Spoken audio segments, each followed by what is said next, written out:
about what's contained in one of our 7 principles.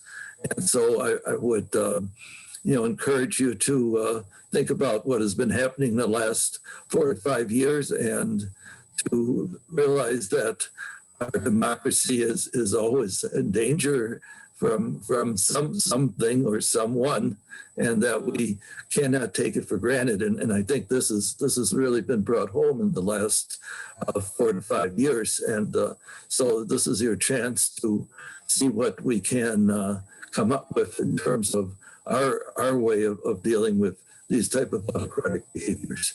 So Janine, the floor is all yours. Thank you, Horst. And it is our tradition to light a chalice as we come together.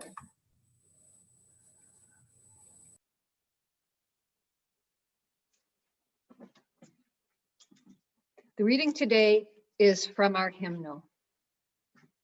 In our time of grief, we light a flame of sharing, the flame of ongoing life. In this time when we search for understanding and serenity in the face of loss, we light this sign of our quest for truth, meaning, and community.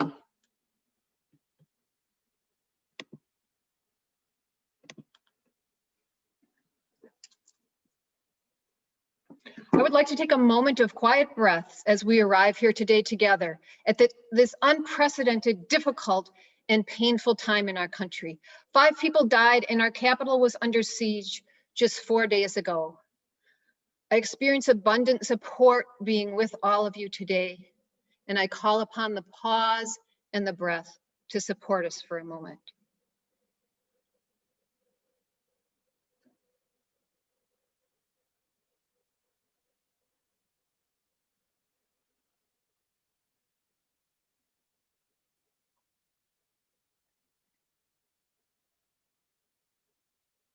When I realized I had the opportunity to do a forum in January, I knew it would have breakout rooms for all of us to talk with each other. We will begin this forum with the horrifying reality that the US Capitol experienced a domestic terrorist attack on Wednesday. And then we will move into an invitation to how our Unitarian, Universalist faith can support us at such a troubling time. 3 days ago, citizens of our country stormed the US Capitol with the intent to overturn the results of a presidential election, an election that Homeland Security has stated was the most secure in American history. How is it that millions of people believe conspiracy theories that the election was so fraudulent that it was stolen from the current president? This is a complex question people will attempt to understand for years to come. Today, let's look at some of the influence in this. First, the words of Mitt Romney, the Republican senator from Utah. What happened here today was an insurrection, incited by the president. How about Mitch McConnell's words, the conservative Senate majority leader? Nothing before us proves illegality anywhere near the massive scale that would have tipped the entire election, nor can public doubt alone justify a radical break when the doubt itself was incited without any evidence. If this election were overturned by the losing side, our democracy would enter a death spiral. One of the factors that makes people susceptible to conspiracy theories is deeply entrenched racism in our culture and in our institutions. Our country exists as it does today largely because of the attempted genocide of the indigenous people and the wealth creation made possible by slavery. The brutal nature of this oppression is still with us today. Our UU faith is calling us to dismantle racism and other oppressions in ourselves and in our institutions. Current politicians have used white grievance politics repeatedly to win elections, calling Mexicans and immigrants rapists and emboldening dangerous white supremacist terrorist organizations, not to mention the deeply misogynistic messages of groups like the Proud Boys. Racism has been used successfully to divide working people for decades. We live in a very brutal iteration of capitalism. We are the only Western country that does not have universal health care. We are the country in the world that has the highest rate of incarcerated people per capita. And we have a weak social safety net for working people. I wrote this quote down one day because it resonated so strongly with me. It comes from an article entitled, "World's Richest Men Add Billions to Their Fortune Last Year as Others Struggle." This is the year that we have been in a pandemic. The quote goes like this: "The runaway accumulation of wealth at a time of widespread deprivation and hardship is one of the widely recognized drivers of democratic decline." Christopher Ingham from the Washington Post.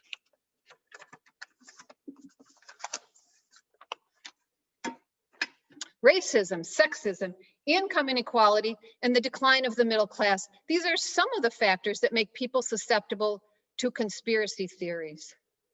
I was shocked, heartbroken, and led to tears by the actions of the terrorists that attempted to overturn a free and fair election by violence. The destructive energy of a mob is deeply frightening. As untrue as their beliefs were, these are people who deeply believed that they were defending our Constitution, that they were the true patriots of the United States. Many of them were stunned that the police would tear gas them as they expected to be embraced and supported by the police. As we gather here today, let us create a supportive environment to process some of our feelings and responses to these recent events. How can our Unitarian Universalist faith help us in such divisive and troubled times? I would like to get personal now. I come to services on Sunday to be together with all of you, to have the music lift my spirits and move my soul, to hear sermons and forums that inform me, challenge me, and call me to a deeper understanding of life and my role in it, to inspire me to live into my values more fully and to experience the wonder of life. I need just a moment here, please.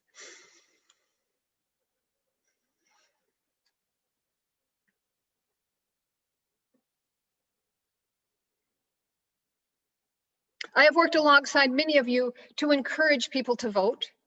It is with you that I have read and studied books and watched movies about racism and invested hours attempting to understand the history of racism in this country.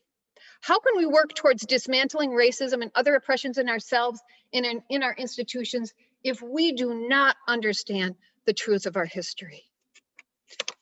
Unitarian Universalists across our nation have taken action to make our democracy stronger by encouraging people to vote in a nonpartisan effort. The beliefs UU calls me to embrace, live into, and bring actively into the world move this country toward more justice, equality, and a stronger democracy. This gives me hope, joyful purpose, and a community to amplify, strengthen, and make more effective our collective efforts. Soon you will hear a reading called Beliefs Matter. Let's look at the beliefs that led to the insurrection on Wednesday. The belief the president repeatedly encouraged in people was that the presidential election was stolen. This belief required convincing people that the November 3rd election was fraudulent. This doubt, this belief motivated people to mount a violent insurrection of our US Capitol. Having a mob overrun the Capitol is unprecedented in US history.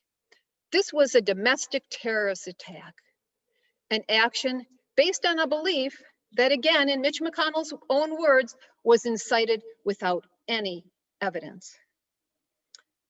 As Unitarian Universalists, we have common values and beliefs that we aspire to and that unite us in the creation of a more just and equitable world. Beliefs that call us into action, that strengthen our democracy. So,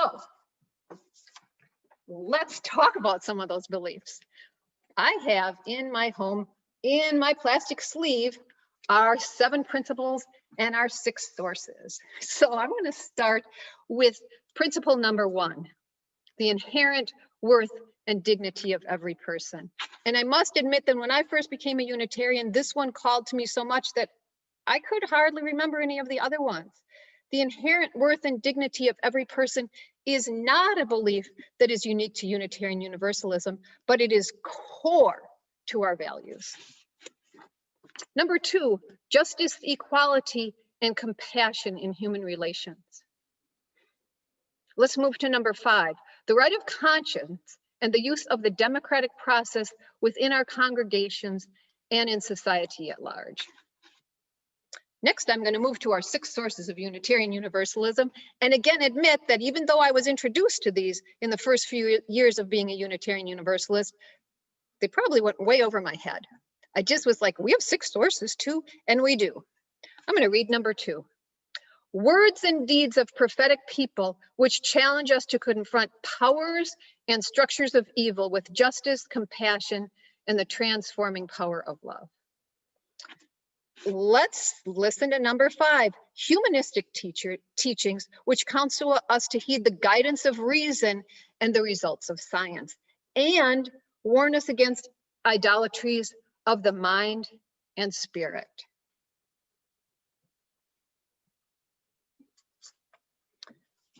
These are beliefs that are core to our faith, and contrast those beliefs with the belief that people were led into that the election was stolen.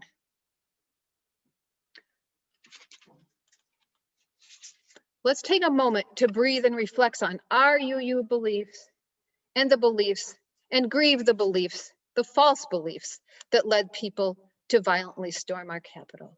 And after that, we will have a reading with myself and Trista and Wayne.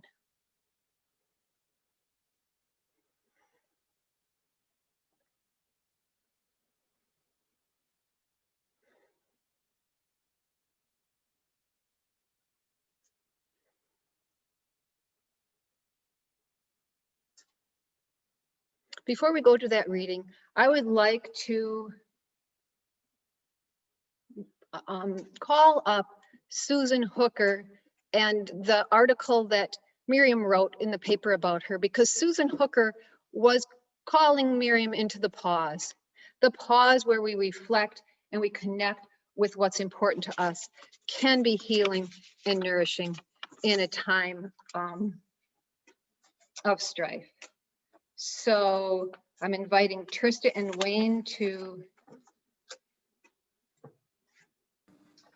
the reading, which is, it's going to take me a moment here because I got to unpin myself.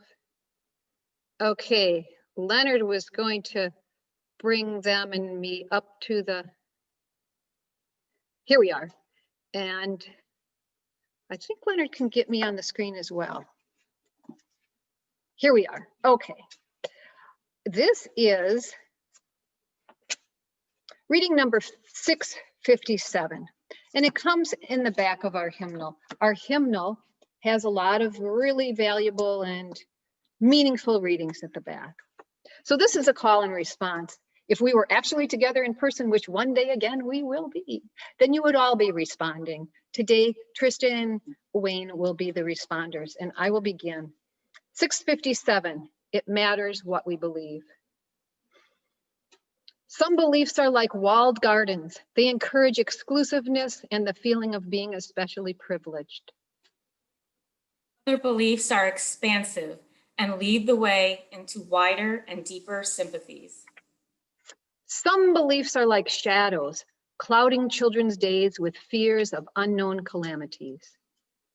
Other beliefs are like sunshine, blessing children with the warmth of happiness. Some beliefs are divisive, separating the saved from the unsaved, friends from enemies.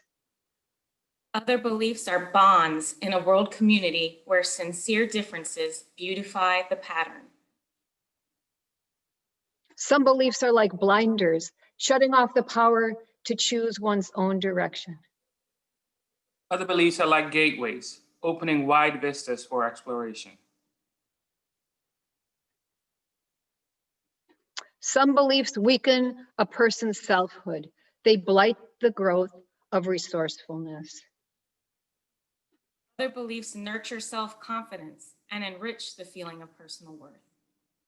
Some beliefs are rigid, like the body of death, impotent in a changing world.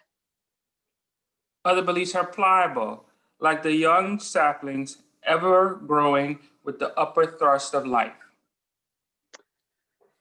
Trista and Wayne, thank you so much. That was very moving to hear your voices along with mine. The reading is by Sophia Lyons-Faz. And sometimes when we go into those side by sides, you might have gotten out of gallery view. If you want to go back into gallery view, you can do that. So I'm going to conclude this by saying each of us in our country and its institutions will be processing this terrorist insurrection for years to come. None of us have great answers and deep understanding, but together we can begin to process this. You were invited in our breakout rooms to speak about your feelings and responses to the recent terrorist attack on the Capitol.